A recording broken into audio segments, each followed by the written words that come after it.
వెంకటేశాయ. సంపూర్ణచంద్రవదనం సరసీరుహాక్షం మాణిక్యకుండలధరం మకుటాభిరామం చాంపేయ గౌరవసనం శరచాపహస్తం శ్రీరామచంద్రమనిశం కలయామి చిత్తే.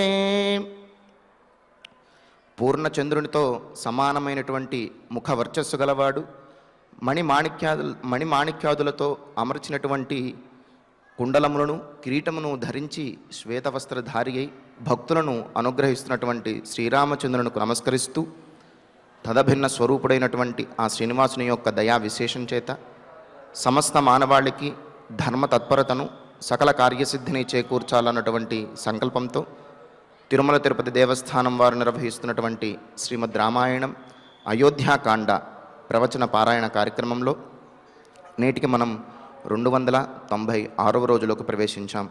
ఈ కార్యక్రమంలో ముందుగా అన్నమాచార్యుల వారి సంకీర్తన అయినటువంటి నీవు దేవుడవు నేనొక జీవుడా అనేటటువంటి సంకీర్తనను శ్రీమతి జి లావణ్య గారు, అన్నమాచార్య ప్రాజెక్టు కళాకారులు వారి బృందం యొక్క సహకారంతో ఆలపిస్తారు. శ్రవణం చేద్దాం. ఓం నమో వెంకటేశాయ. సంకీర్తనను ఎంతో చక్కగా శ్రవణం చేశాం. ఇక ఇప్పుడు శ్రీ గురు ధ్యానపూర్వకంగా సంకల్పవాక్యాలను అందరము కలిసి పలుకుతూ ఈ కార్యక్రమాన్ని ప్రారంభం చేసుకుందాం.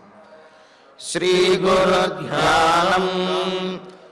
గురుర్బ్రహ్మా గురుర్విష్ణు గురుర్దేవో మహేశ్వరః గురుః సాక్షాత్ పరం బ్రహ్మ తస్మై శ్రీ గురవే నమః. శ్రీనివాస ధ్యానం. శ్రీ వెంకటాద్రినిలయః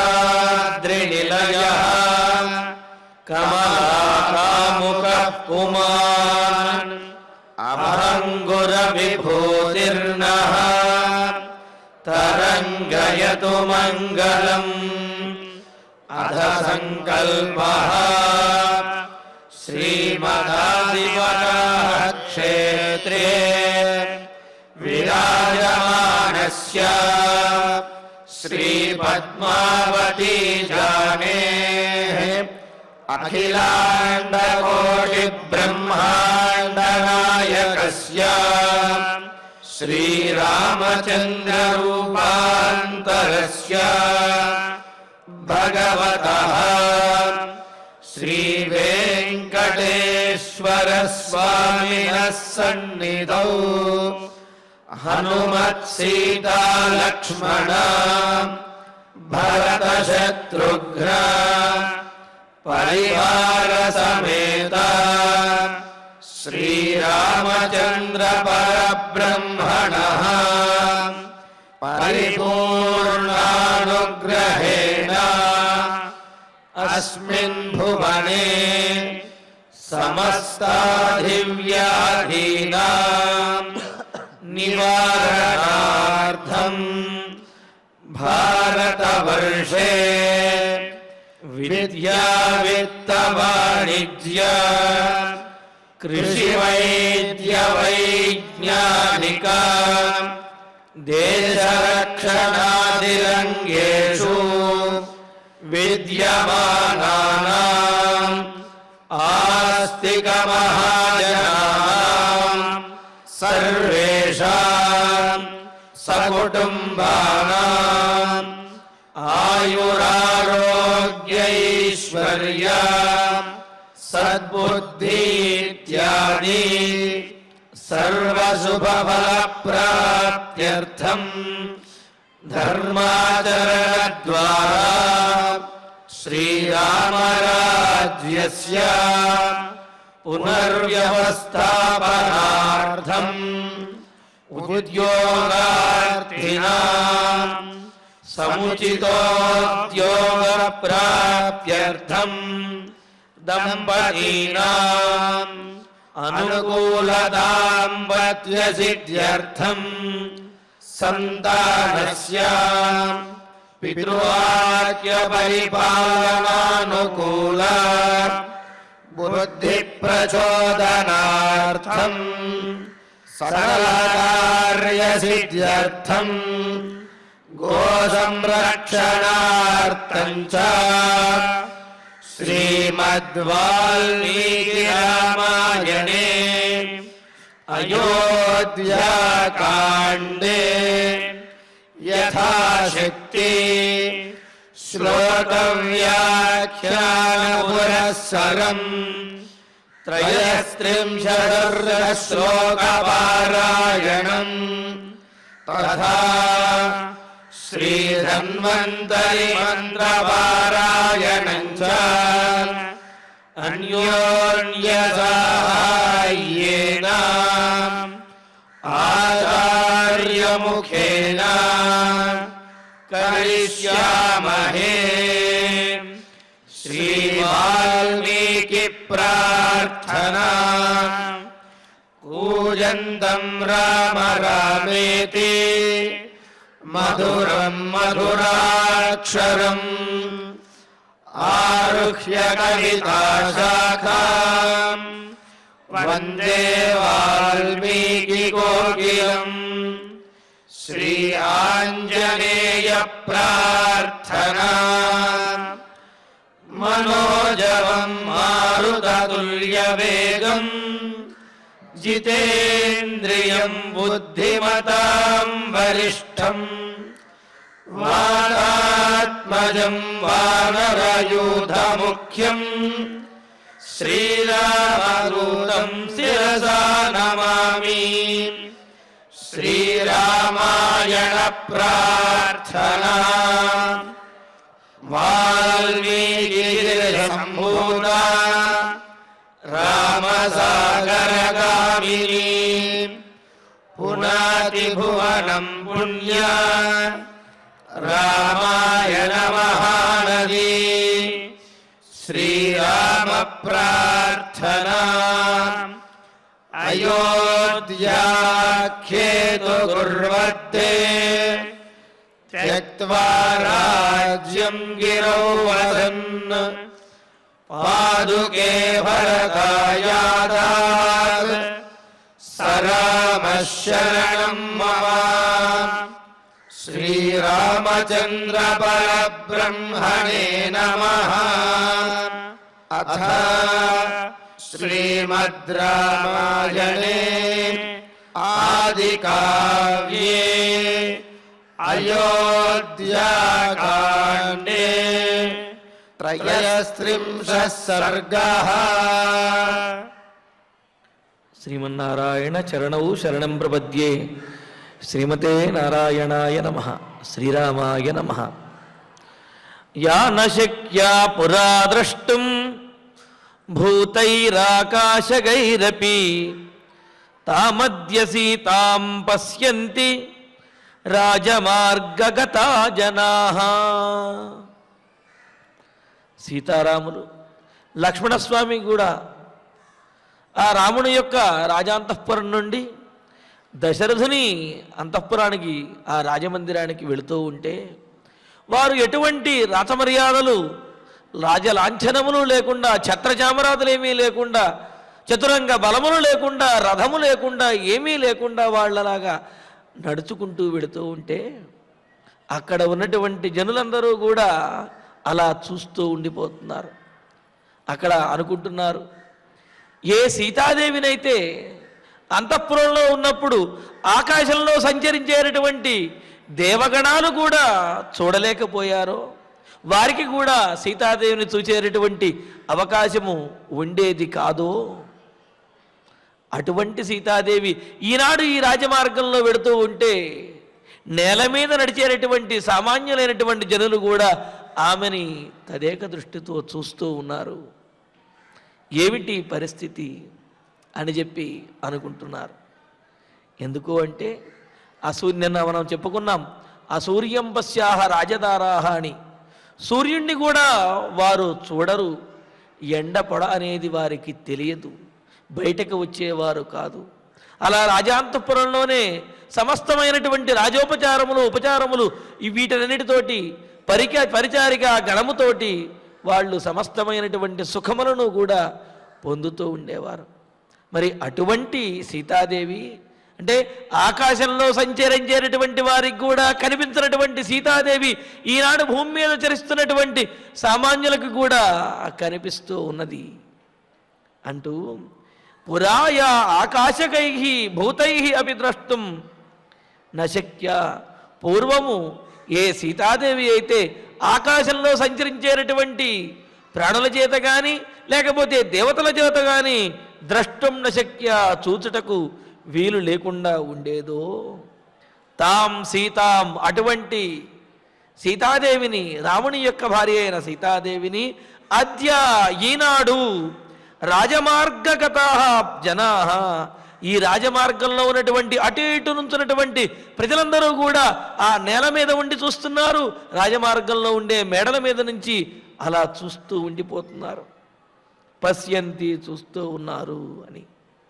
అదేమిటండి చూస్తే వచ్చిన దోషం ఏమిటి అంటే దృష్టి దోషము అని చెప్పి మనకు పెద్దలు చెబుతూ ఉంటారు. ఏ దృష్టి దోషం అనేది ఉంటుందా అని అంటే ఉంటుంది అనేది వైజ్ఞానికులు కూడా ఒప్పుకున్నటువంటి విషయం. ఎందుకు అంటే మన నేత్రం అనేది కాంతికి సంబంధించినటువంటిది. మన నేత్రముల నుండి రేస్ అంటూ ఉంటారంటే ఆ కాంతి కిరణములు దేని మీద అయితే పడతాయో అవి మనకు కనిపిస్తూ ఉంటాయి. మరి అలాంటప్పుడు మనలో ఉండే భావాలని బట్టి, మనలో జరిగేటటువంటి మన మనస్సులో ఉండే ఆలోచనలను బట్టి మన కన్నుల యొక్క కాంతిలో ఆ సానుకూలమైనటువంటి శక్తి, ప్రతికూలమైనటువంటి శక్తి కూడా ఆ కన్నుల కాంతిలో ఉంటుంది. కావున ఆ దృష్టి ఎవరి మీదైతే పడుతుందో వారి మీద ఆ ప్రభావం అనేది ఉంటుంది అన్నారు. ఏమిటండి దానికి ఏమిటి ఉదాహరణ ప్రత్యక్షంగా అంటే మనకు అడవులలోనూ, దట్టమైన అడవుల్లోనూ, అదేవిధంగా కొన్ని ప్రాంతాలలో ఉండే కొన్ని విషసర్పాలు ఏవైతే ఉన్నాయో ఆ విషసర్పముల యొక్క దృష్టి వలన అక్కడ ఉండేటటువంటి ఎండిపోయినటువంటి ఆకులు అవన్నీ కూడా అగ్ని రగిలి అవి అంటుకుంటాయి అంటున్నారు. అంటే ఏమిటి? ఆ సర్పముల యొక్క దృష్టిలోనే ఆ అగ్ని కీలలు అనేవి ఉన్నాయి. వాటి దృష్టి వలన కూడా వేడి పుట్టి అలాగా నిప్పు రగిలేటటువంటి అవకాశం ఉన్నది అని. అటువంటి సర్పముల యొక్క విష దృష్టి వలన అంటే ఏమిటి? ఆ సర్పం వచ్చి కాటు వేయవలసినటువంటి అవసరం లేదు, స్పర్శ చేయవలసిన అవసరం లేదు. కానీ ఆ దృష్టి వలనే విష ప్రభావం అనేది ఎవరి మీద దృష్టి పడిందో వారికి ఆ విష ప్రభావం అనేది ఉంటుంది. సర్పములలో అటువంటి సర్పములు ఉన్నాయి అనేది కూడా వైజ్ఞానికులు కూడా అంగీకరించినటువంటి విషయం. మరి అటువంటిది అంటే ఏమిటి? దృష్టికి అలాంటి శక్తి అనేది ఉన్నది. అంటే ఏమిటి? సానుకూలమైనటువంటి శక్తి అయినా అది ప్రతికూలమైనటువంటి శక్తి అయినా సరే ఉన్నది అనేది మనకు జంతువుల ద్వారాను వీటి ద్వారా తెలుస్తున్నది. మనము కూడా అంతే కదా. మనలో ఉన్నటువంటి దృష్టికి కూడా సానుకూలమైన శక్తి, ప్రతికూలమైనటువంటి శక్తి అనేవి ఉంటాయి. అందుకనే పసిపిల్లలని అందరికీ అందరూ చూడడానికి కూడా తల్లులు ఒప్పుకోరు. ఎందుకంటే వారి దృష్టి దోషం వల్ల వీరికి ఏమైనా ఇబ్బంది కలుగుతుందేమోనని చెప్పి. అందుకనే మరి సీతాదేవిని ఎవరు కూడా వీక్షించేవారు కాదు, అంతఃపురంలోనే ఉండేది. మరి అటువంటి సీతాదేవి ఈనాడు ఇలాగా రాజమార్గంలో నడుచుకుంటూ వెళుతుంటే అందరూ కూడా చూస్తున్నారు అని చెబుతున్నారు ఇక్కడ. అయితే మరి ఈ సందర్భంలో దృష్టి దోషములు ఉండవా అని అంటే ఉండవు అనేది కూడా మనం చెప్పుకున్నాం. ఎందుకు అంటే యజ్ఞే వివాహే వ్యసనే వనేచ అని చెప్పి, అంటే పూజాది కార్యక్రమములు చేస్తున్నటువంటి సందర్భంలోనూ, యజ్ఞయాగాదులు చేస్తున్నటువంటి సందర్భంలోనూ కూడా ఆ యజమాని యొక్క పత్నికి లేకపోతే ఆ పూజ చేస్తున్నటువంటి స్త్రీలకు దృష్టి దోషములనేవి ఉండవు అని. అదేవిధంగా వివాహం చేసుకుంటున్నటువంటి వధువు ఎవరైతే ఉంటారో ఆమెకు కూడా దృష్టి దోషం అనేది ఉండదు. ఎందుకంటే ఆ సందర్భములలో వారిని దుష్టమైనటువంటి బుద్ధితోటి ఏమాత్రము వీక్షించకూడదు. అలా కనుక చూచినట్లయితే అలా చూచినటువంటి వారికే ఆ దోషం ఉంటుంది తప్ప ఎవరైతే చూడబడతారో వారికి ఆ దోషములనేవి ఉండవు అని మనకు శాస్త్రం చెబుతున్నది. యజ్ఞే వివాహే వ్యసనే వనేచ అన్నం. అదేవిధంగా వనవాసంలో ఉన్నటువంటి స్త్రీని కూడా ఏమాత్రము దుష్టబుద్ధితో చూడకూడదు. అలా చూచినట్లయితే ఆ చూచినటువంటి వారికి అపాయము అని చెప్పి. అందుకే కదా వనవాసంలో ఉన్నటువంటి సీతాదేవిని దుష్టబుద్ధితోటి వీక్షించాడు. కావుననే రావణాసురుడు ఎంత గొప్పవాడైనా సరే, 10 తలలు కలిగినటువంటి వాడైనా సరే ఆ తలలన్నీ తెగిపడ్డాయి తప్ప అతనికి అభ్యుదయం అనేది కలగలేదు, సర్వనాశనం అయిపోయాడు. కావున ఆయా సందర్భములలో, విశేషించి ఇటువంటి సందర్భములలో యజ్ఞం చేస్తున్నటువంటిప్పుడు, అదేవిధంగా వివాహ సమయంలోనూ ఆపదలో ఉన్నటువంటి స్త్రీని, వనవాసంలో ఉన్నటువంటి స్త్రీని, వారిని దుష్టబుద్ధితో కనుక వీక్షించినట్లయితే మహాపాతకము, తద్వారా సర్వనాశనం అనేది కలుగుతుంది. కావున ఎవరూ కూడా అటువంటి సందర్భములలో స్త్రీలను దుష్టబుద్ధితో వీక్షించరు. కావున సీతాదేవి ఈ విధంగా ఆ రాజవీధిలో నడుచుకుంటూ వచ్చి అందరూ చూచినప్పటికీ కూడా ఏమాత్రము దోషమనేది ఉండదు అని మనం స్మృతుల ద్వారా తెలుసుకున్నాం. మరి ఇక్కడ జనులందరూ అనుకుంటున్నారు ఏమని, అయ్యో సీతాదేవిని కనీసం ఆ అంతఃపురంలో ఉన్నప్పుడు ఆకాశంలో వెళ్ళేవారు కూడా చూడడానికి అవకాశం ఉండేది కాదు. అంతటి గొప్పదైనటువంటి రాముని భార్య అయినటువంటి సీతాదేవి ఈనాడు నడివీధిలో, అలాగ రాజవీధిలో నడుచుకుంటూ వెళుతుంటే అందరూ చూస్తున్నారే అని వాళ్ళందరూ మాట్లాడుకుంటూ ఉన్నారు. మాట్లాడుకుంటూ అంగరాగోచితాం సీతాం రక్తచందన సేవినీం వర్షముష్ణంచ శీతంచ నేష్యంత్యాసు వివర్ణతాం.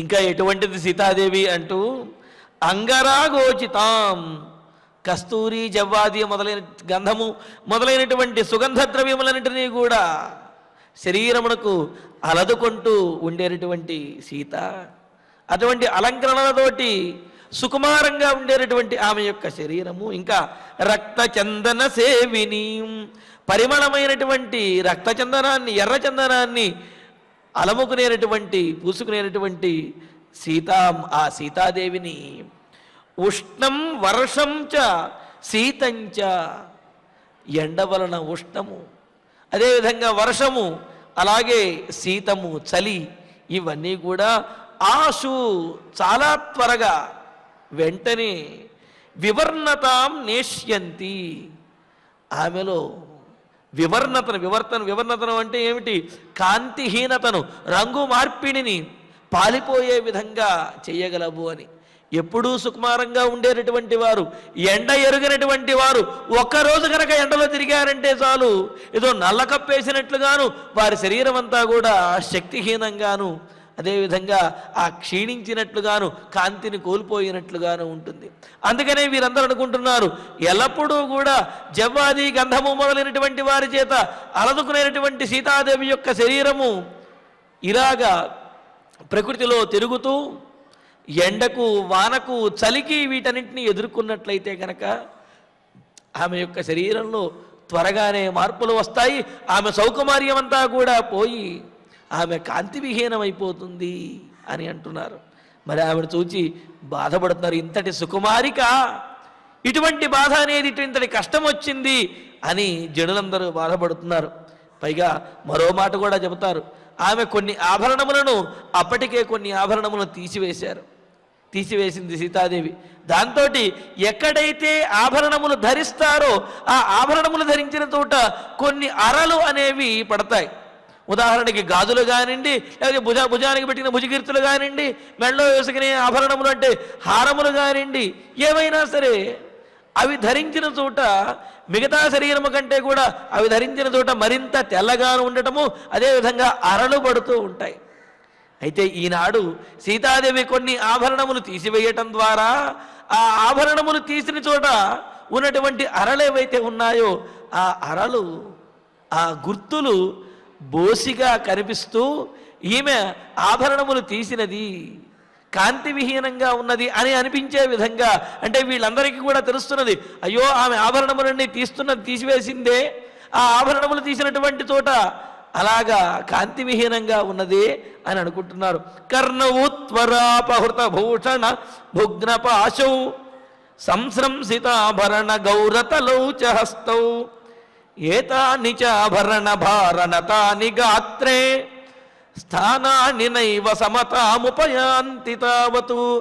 ఎల్లప్పుడూ కూడా ఆభరణాన్ని ధరించి ఉండేటువంటి ఆ సీతాదేవి యొక్క శరీరం ఆభరణములు తీసిన తర్వాత ఆ మిగతా శరీరంతో సమానముగా కాకుండా ప్రత్యేకంగా కనిపిస్తూ బోసిపోయినట్లుగా కనిపిస్తూ ఉంటే అది చూచినటువంటి స్త్రీలందరూ కూడా ఎంతో బాధపడుతూ ఉన్నారట. అయ్యయ్యో, ఎంతటి ఆమెకు రామచంద్రుని యొక్క భార్యకు ఎటువంటి స్థితి వచ్చింది అని చెప్పి బాధపడుతూ ఉన్నారు. మరి ఈమెను ఈ ప్రకృతిలో ఉన్నటువంటి ఈ వేడి, చలి, వర్షము ఇవన్నీ కూడా ఈమె శరీరాన్ని ఎంతగా బాధిస్తాయో, ఈమె శరీరంలో ఎన్ని మార్పులు వస్తాయో, ఎన్ని కష్టములు ఎదుర్కోవలసి వస్తున్నదో అని అంటూ అద్యనూనం దశరథః సత్వమావిశ్య భాషతే నహి రాజా ప్రియం పుత్రం వివాసయితుమిచ్చతి అని వీళ్ళని చూస్తూ, రామచంద్రమూర్తిని, రామలక్ష్మణుల్ని, సీతాదేవిని చూస్తూ వీరికి కలిగినటువంటి కష్టాన్ని తలుచుకుని ప్రజలందరూ కూడా బాధపడుతూ, ఈ కష్టానికి కారణమైనటువంటి వాడెవడు? దశరథ మహారాజు. పోనీ దశరథుడు ఏమైనా మొదటి నుండి వీళ్ళ మీద ఏమైనా కక్షగక్తి ఉన్నాడా అంటే లేదు. ఎంతో అల్లారు ముద్దుగా చూచుకున్నాడు, ఎంతో ప్రేమతో ఉన్నాడు, చాలా ప్రియంగా ఉన్నాడు. మరి అటువంటి దశరథ మహారాజు ఈనాడు ఈ విధంగా రాముణ్ణి, సీతాదేవిని, లక్ష్మణస్వామిని వనవాసానికి పంపిస్తున్నాడు అంటే ఏమనుకుంటారు? ఎప్పుడూ ప్రవర్తించనటువంటి తీరులో ప్రవర్తిస్తూ ఉంటే ఏమనుకుంటారు? పిచ్చెక్కిందనో లేకపోతే దయ్యం పట్టిందనో అనుకుంటారు. మరి జనులందరూ కూడా అదే అనుకుంటున్నారు. ఏమని? అద్య, ఈరోజు, నూనం, ఖచ్చితంగా, నిజంగా, నిశ్చయంగా, దశరథుడు సత్వం ఆవిశ్య, ఏదో జంతువు చేత దంశనం చేయబడినటువంటి వాడిలాగా, లేకపోతే సత్వం అనే దానికి పిశాచము అనే అర్థం కూడా ఉన్నది, కావున పిశాచము ఆవహించినటువంటి వాడిలాగా ఆయన భాషతే, మాట్లాడుతున్నాడు. దశరథ మహారాజు మామూలుగా ఉన్నట్లయితే ఈ విధంగా చేయడు. ఈరోజు దశరథ మహారాజుకి ఏదైనా జంతువు యొక్క ప్రభావము లేకపోతే పిశాచము ఆవహించడం వల్ల ఈ విధంగా మాట్లాడుతూ ఉన్నాడు. లేకపోతే రాజా, అంత గొప్పవాడైనటువంటి దశరథ మహారాజు ప్రియం పుత్రం, తనకు అత్యంత ప్రియమైనటువంటి తన పుత్రుణ్ణి వివాసయితుం ఇచ్చతి, దూరంగా పంపించేయాలనుకుంటాడా? రాజ్యం నుండి బయటకు పంపించేస్తాడా? అది కూడా వనవాసం చేయమని ఆజ్ఞాపిస్తాడా? అసలు ఆ మాట ఎలా చెప్పగలిగాడు? చెప్పాడు అంటే అతడు సామాన్యమైన స్థితిలో లేడు, సాధారణమైనటువంటి పరిస్థితిలో లేడు. ఖచ్చితంగా దశరథ మహారాజు ఏదైనా జంతువు యొక్క ప్రభావానికి లోనయ్యి ఉంటాడు, లేకపోతే దయ్యం పట్టినట్లుగా, పిశాచం ఆవహించినట్లుగా ఆవహించి ఉంటుంది. అందుకనే ఈ విధంగా మాట్లాడుతూ ఉన్నాడు అని చెప్పి.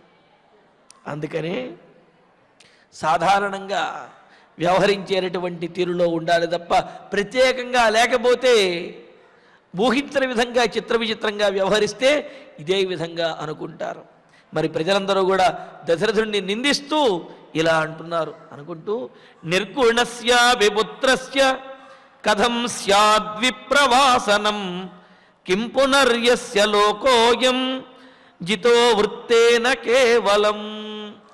దశరథుడి యొక్క చిత్తవైకల్యం లేకపోతే, అంటే దాని అంటారు కదా పిచ్చి పట్టినట్టుగా ప్రవర్తించడం అని, అటువంటి చిత్తవైకల్యం కానీ, లేకపోతే జంతువు యొక్క ప్రభావం కానీ, లేకపోతే పిశాచం ఆవహించడం కానీ ఇదేదో ఖచ్చితంగా జరిగే ఉంటుంది. అలా లేకపోతే తన ప్రియమైనటువంటి పుత్రుణ్ణి ఎందుకు పంపిస్తాడు? సరే, కేవలం ప్రియమైన పుత్రుడే కాదు, రామచంద్రమూర్తి గుణవంతుడైనటువంటి పుత్రుడు అని అంటూ, మరి గుణవంతుడు ప్రియమైనటువంటి పుత్రుడిని ఎవడూ విడిచిపెట్టాడు కదా. అంతెందుకు, పుత్రుడు అనేవాడు గుణవంతుడు కాకపోయినా సరే ఏ తండ్రి కూడా అటువంటి పుత్రుడిని విడిచిపెట్టడు అని అంటూ, నిర్గుణస్య పుత్రస్య అపి, గుణహీనుడైనటువంటి పుత్రునికి కూడా విప్రవాసనం కథం స్యాత్, వనవాసాన్ని లేకపోతే రాజ్యం నుండి బహిష్కరించడం అనేది ఎవరు చేయగలుగుతాడు? పుత్రుడు గుణహీనుడైనా సరే అతన్ని పంపించడానికి తండ్రి యొక్క మనస్సు ఒప్పుకోదే. అటువంటిది గుణవంతుడైన రామచంద్రమూర్తిని పంపించడానికి దశరథునికి మనస్సు ఎలా ఒప్పింది? అసలు ఆ మాట ఎలా చెప్పగలిగాడు అని చెప్పి అంటున్నాడు. కావున కథం స్యాత్, ఎలా సంభవిస్తుంది? ఇదంతా కూడా అసంభావ్యమే. లోకంలో ఏ తండ్రి అయినా అలా చేయగలడా? అసలు పుత్రుడు సరైన వాడు అయినా కాకపోయినప్పటికీ కూడా నా కర్మ నా కాలింది అని వాడిని భరిస్తూ జీవితాంతం వాడి యొక్క అభ్యుదయం కోసం పాటుపడుతూ ఉంటాడే, అటువంటిది గుణవంతుడైనటువంటి పుత్రుడిని ఎవరైనా దూరం చేసుకుంటాడా అని చెప్పి అంటున్నాడు.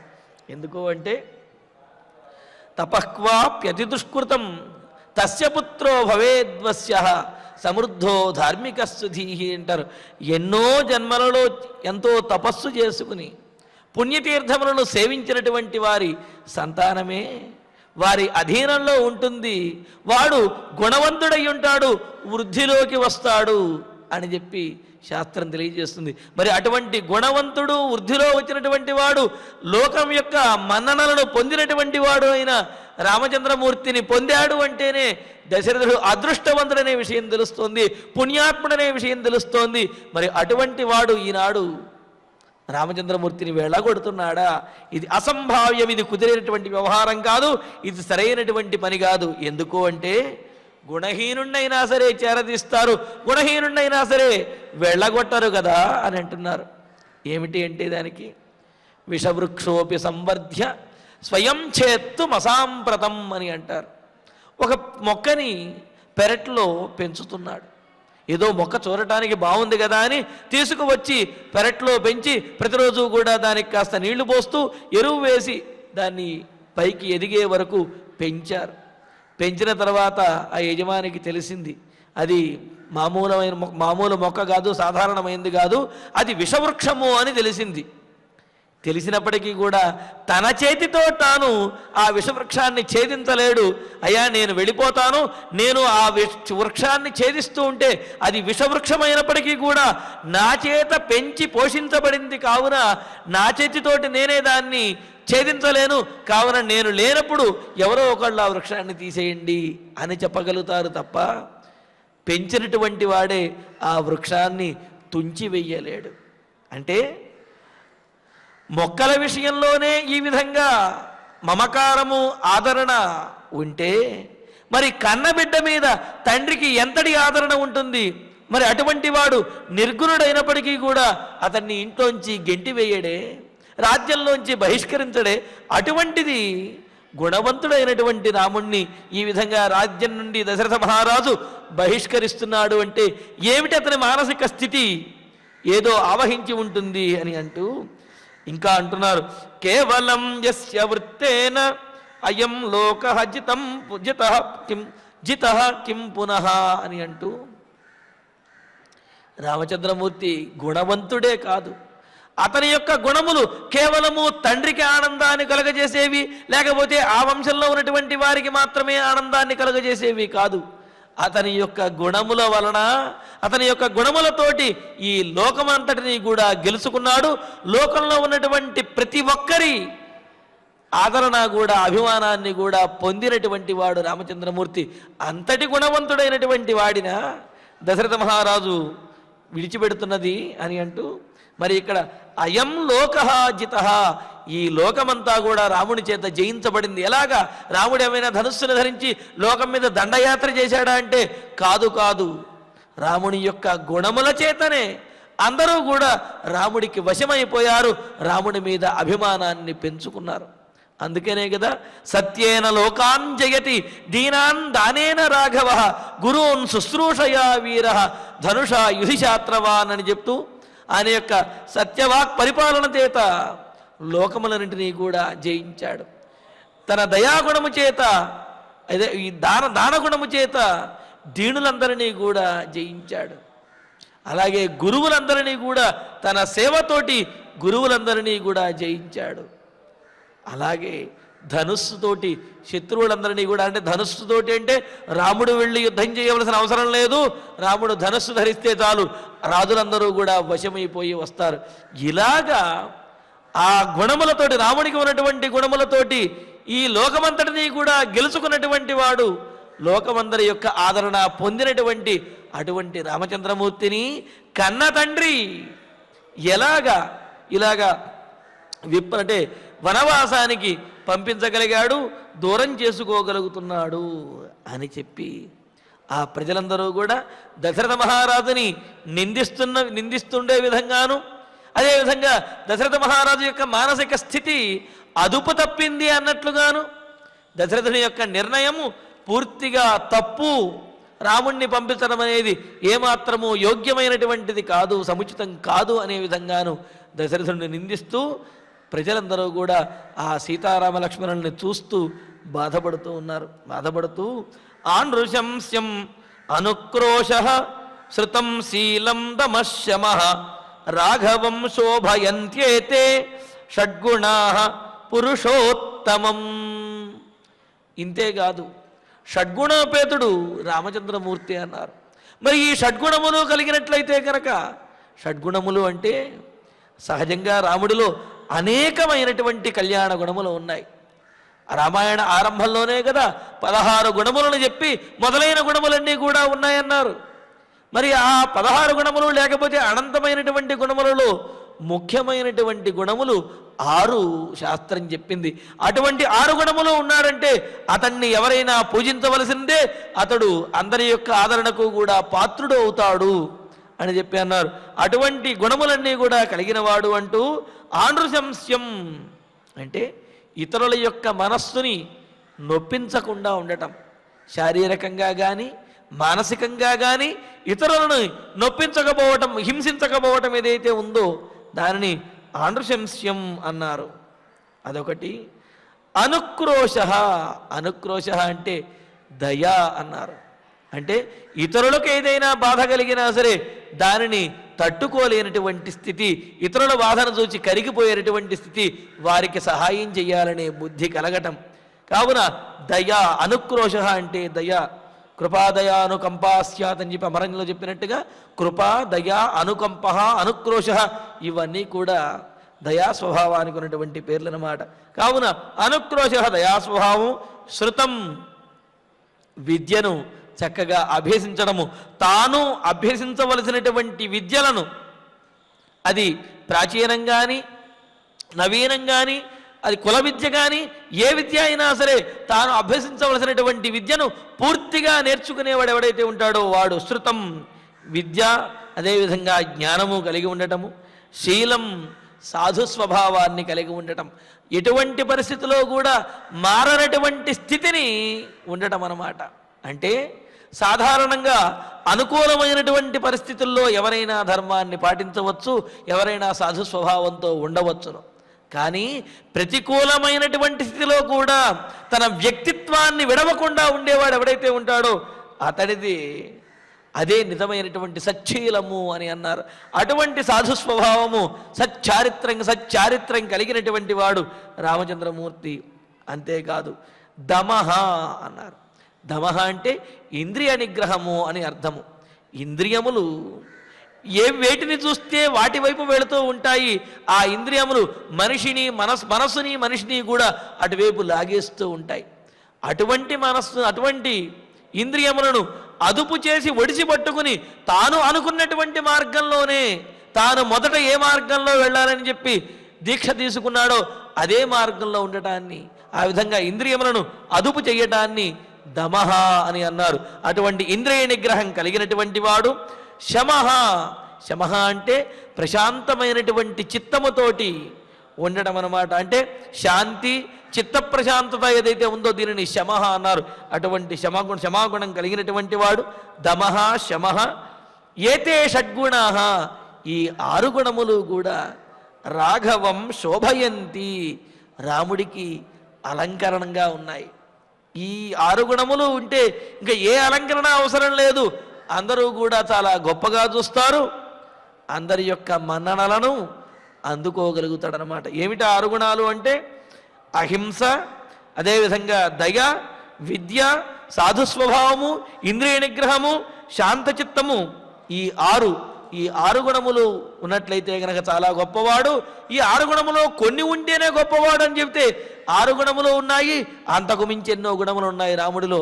ఇటువంటి గుణవంతుడినా దశరథ మహారాజు వెళ్ళగొడుతున్నది దశరథుని యొక్క బుద్ధి ఏమైనా పనిచేస్తున్నదా అని చెప్పి ప్రజలందరూ కూడా అనుకుంటున్నారు.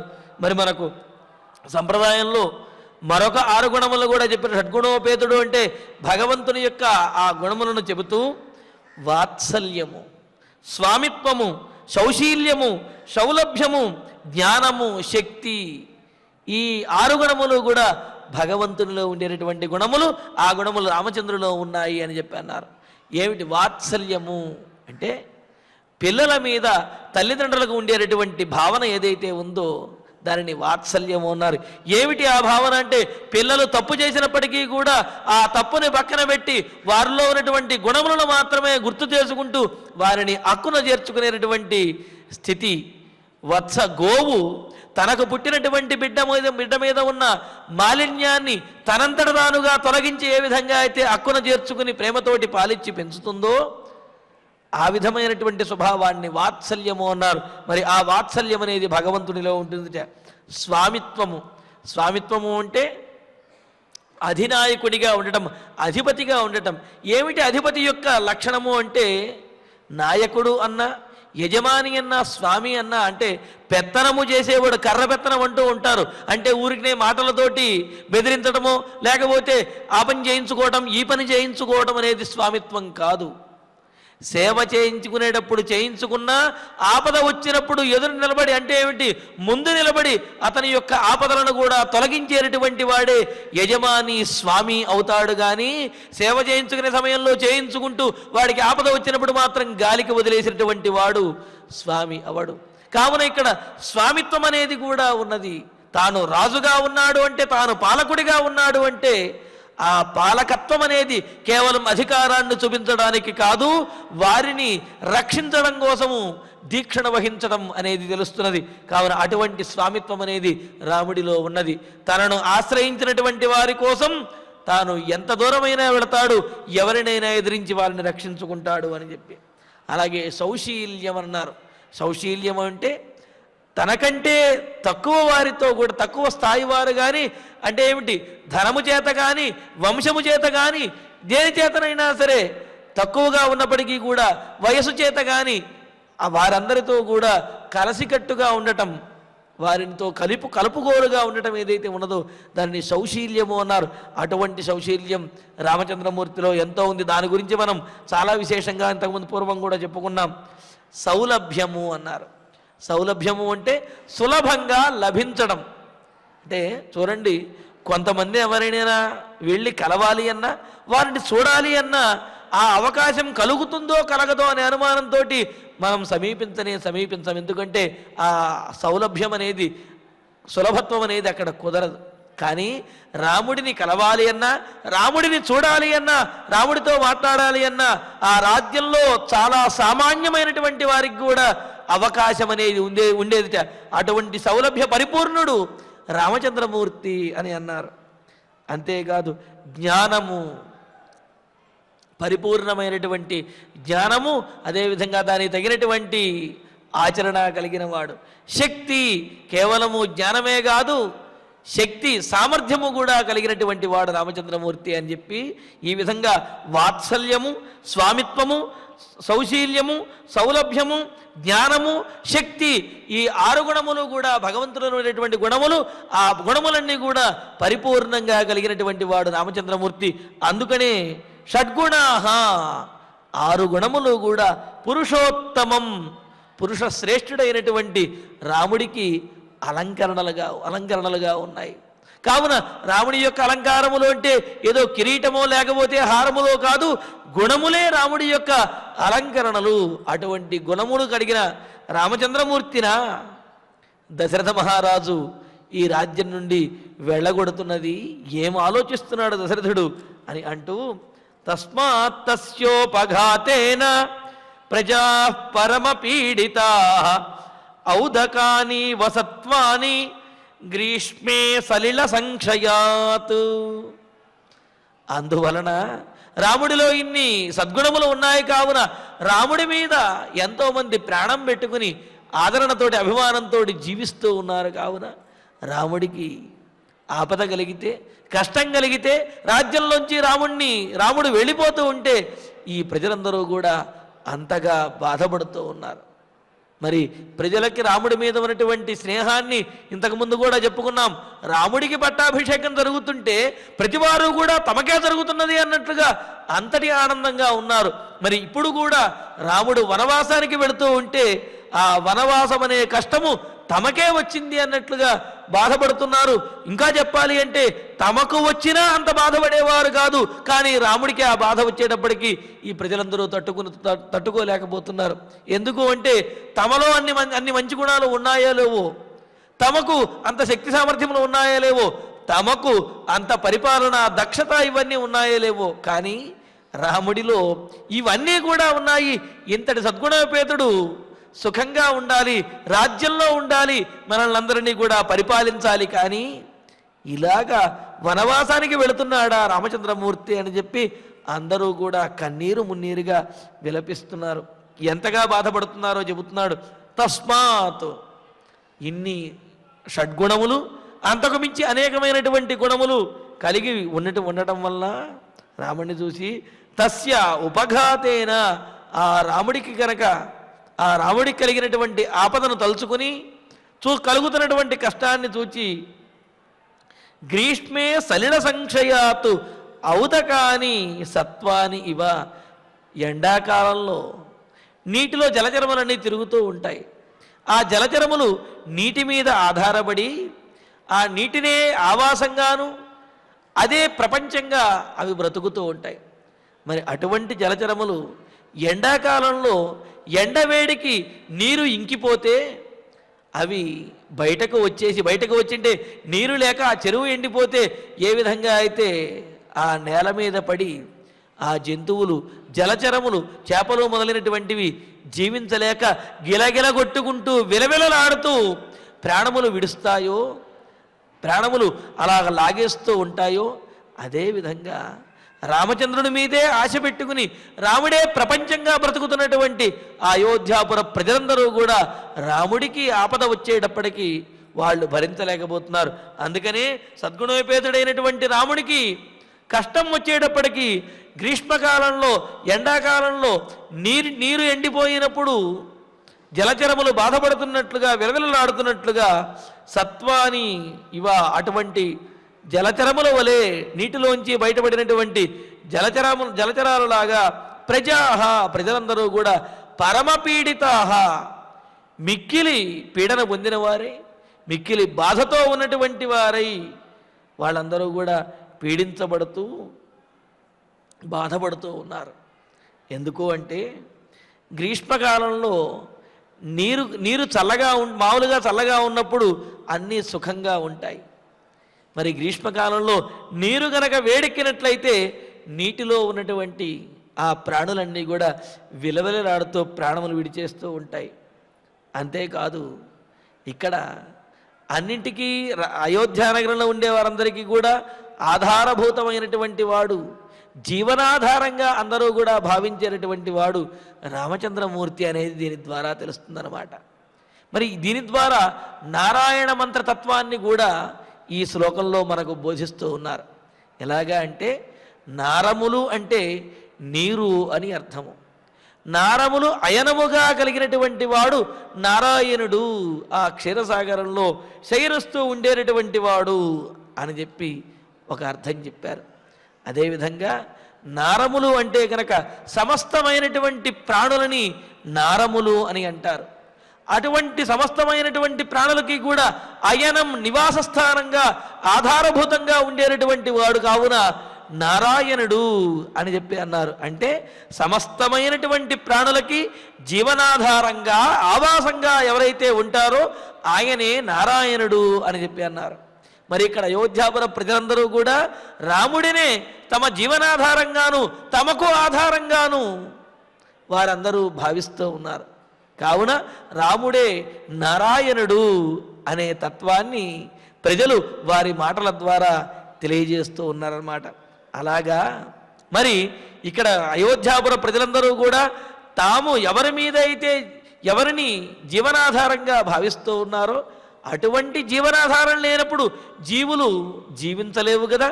నీరు లేనప్పుడు జలచరములు మరి ఎలా జీవించగలుగుతాయి? జీవించలేవు కదా. పైగా ఇందులో మరొక విశేషం ఏమిటి అంటే జలచరములను విడిచి జలములు ఉండగలవు, అంటే నీరు ఉండగలదు, కానీ నీటిని విడిచి జలచరములు మాత్రము ఉండలేవు. అలాగా రాముడు, వాళ్ళు అనుకుంటున్నారు మనల్ని విడిచిపెట్టి రాముడు వెళ్ళగలుగుతాడేమో, కానీ రాముడిని విడిచిపెట్టి మనం మాత్రం ఉండలేము. ఎందుకు అంటే మనకు ఆధారమైనటువంటి వాడు, మన ప్రాణం వంటి వాడు రామచంద్రమూర్తే. కావున ప్రాణములు వెళ్ళిపోతే శరీరాలు ఎక్కడ నిలబడతాయి? అని చెప్పి వాళ్ళందరూ అనుకుంటున్నారు. బట్టి ఇలా అనుకుంటూ బాధపడుతూ ఉన్నారు. బాధపడుతూ దశరథ మహారాజుని నిందిస్తూ ఉన్నారు. ఇటువంటి రామచంద్రమూర్తిని పంపిస్తున్నాడు, మనందరి యొక్క ప్రాణములను కూడా పీడిస్తున్నాడు దశరథ మహారాజు. మనకు జీవనాధారమైనటువంటి రామచంద్రమూర్తిని మనం విడిచిపెట్టగలమా అని చెప్పి అందరూ ప్రజలు బాధపడుతూ విలపిస్తూ ఉన్నారు. మరి ఆ ప్రజలు రాముడు లక్ష్మణుడు సీతాదేవి వెళుతుంటే మరి ఏ విధంగా వారిని అనుసరించారు, వారందరూ కూడా ఏ విధంగా దశరథ మహారాజుని కైకేయీదేవిని వీరి విషయంలో మాట్లాడారు, ఈ విశేషాలని కూడా తరువాతి ప్రవచనంలో తెలుసుకుందాము. ఇక ఇప్పుడు ఆచార్యుల వారి ద్వారా శ్లోకాలను పారాయణ చేసుకుందాము. యాన శక్యా పురా ద్రష్టుం భూతైః ఆకాశగైరపి తామద్య సీతాం పశ్యంతి రాజమార్గగతా జనాః అంగరాగోచితాం సీతాం రక్తచందన సేవిని రక్తచందన సేవిని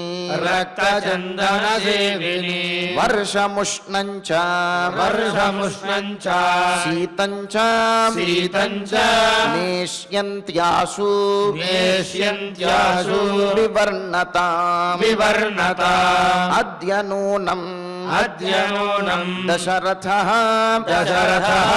సత్వమావిశ్య భాషతే నహి రాజా ప్రియం పుత్రం వివాసయితుం ఇచ్ఛతి నిర్గుణస్యాపి పుత్రస్య కథం స్యాత్ విప్రవాసనం కిం పునర్యస్య లోకోయం జితో వృత్తేన కేవలం ఆనృశంస్యం అనుక్రోశః శృతం శీలం దమశమః రాఘవం శోభయంత్యేతే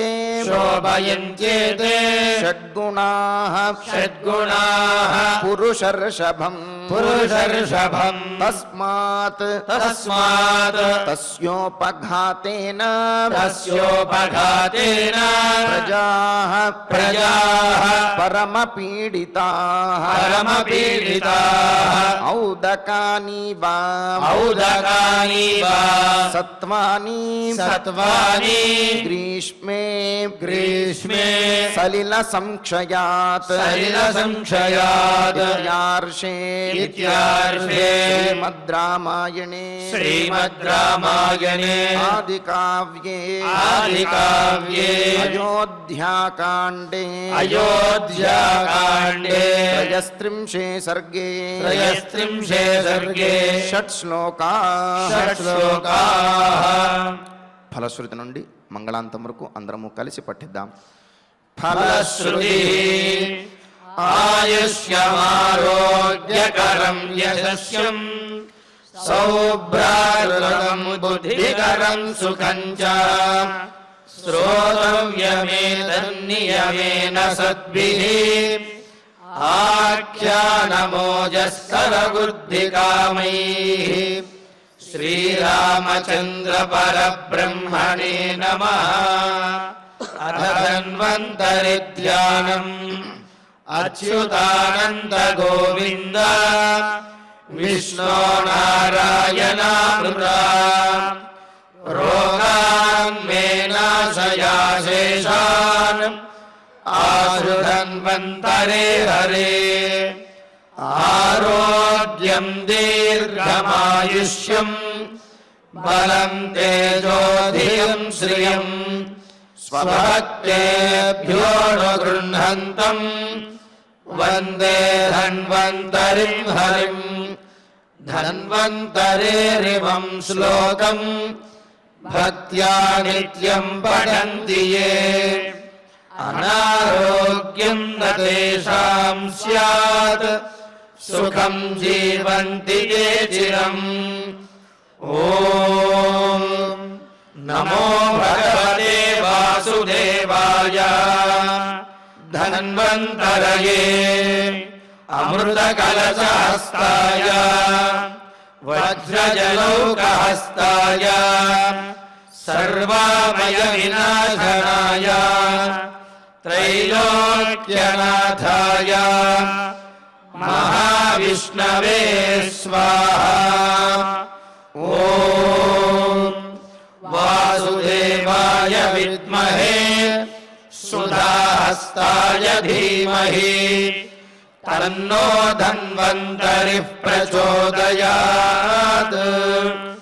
अथ नवग्रह प्रार्थना। आरोग्यं पद्मबन्धुर्वितरतु नितरां सम्पदं शीतरश्मिः भूलाभं भूमिपुत्रः सकलगुणयुतां वाग्विभूतिं च सौम्यः सौभाग्यं देवमन्त्री रिपुभयशमनं भार्गवः शौर्यमार्गिः दीर्घायुः सैन्यकेयः विपुलरायशकेतुः आचन्द्रतारम् अरिष्टानि प्रणश्यन्तु दुरितानि भयानि च शान्तिरस्तु शुभं मेस्तु ग्रहाः कुर्वन्तु मङ्गलम्। अथ क्षमा प्रार्थना। यदक्षरपदभ्रष्टं मात्राहीनं च यद्भवेत् तत्सर्वं क्षम्यतां देव नारायण नमोऽस्तु ते। अथ भगवत्समर्पणम्।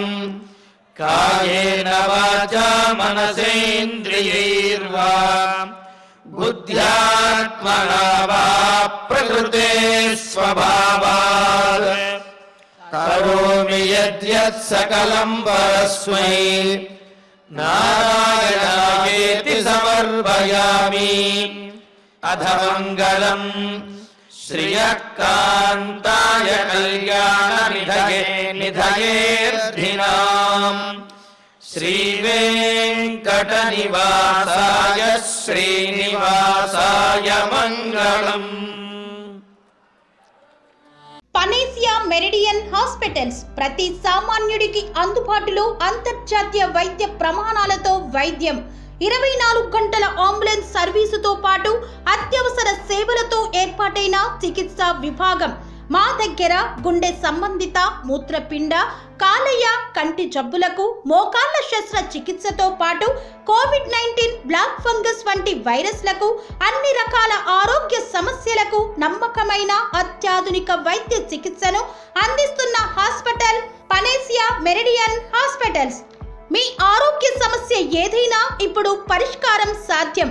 సంపూర్ణ ఆరోగ్యం కోసం సంప్రదించండి panacea meridian hospitals, opposite Beeramguda Kaman, RC Puram, Sangareddy district, pin code 502032। సంప్రదించాల్సిన ఫోన్ నెంబర్ 0845524177 మరియు 7893757770।